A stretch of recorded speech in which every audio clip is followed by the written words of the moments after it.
यहाँ पर मौजूद सभी हमारे बड़े बुज़ुर्ग और मैं शुक्रिया अदा करना चाहती हूँ अदीब साहब का, जो मेरे वालिद के साथ भी रह चुके हैं, कि आपने मुझे इस लायक समझा कि मैं इतने सभी दिग्गजों के बीच में अपनी बात रख सकूं।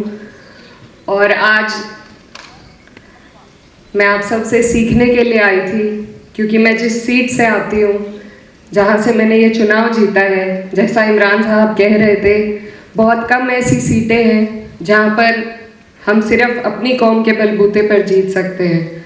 तो मेरी खुशनसीबी है कि मैं एक ऐसी सीट से आई हूँ जहाँ सिर्फ 30% होने के बावजूद तमाम जितने भी हमारे वहाँ के सेक्युलर माइंड के लोग थे, जो सेक्युलरिज्म को पसंद करते हैं और बढ़ाना चाहते हैं, ऐसे लोगों ने मुझे वहाँ से अपना नुमाइंदा चुनकर भेजा। तो यही मेरे लिए सबसे बड़ी जीत है।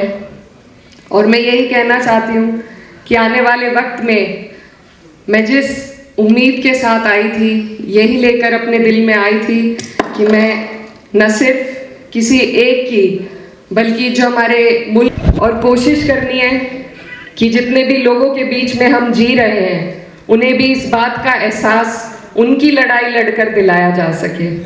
तो यही मेरी आप सभी से गुजारिश है कि हम लोग इस बात को कभी ना भूलें कि हम बाय चॉइस हैं, और इस बात को अपने तरबियत में भी शामिल करें।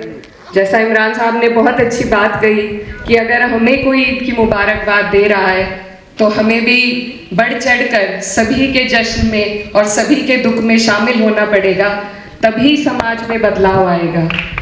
राजनीतिक बदलाव से ज़्यादा ज़रूरी है सामाजिक बदलाव लाना, और उसमें हमें एक दूसरे का हाथ पकड़कर आगे चलना पड़ेगा।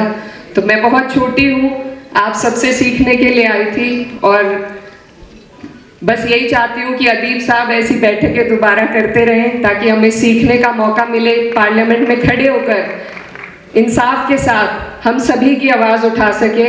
ऐसी तरबियत हम आपसे उम्मीद करते हैं। आप सभी का बहुत बहुत शुक्रिया।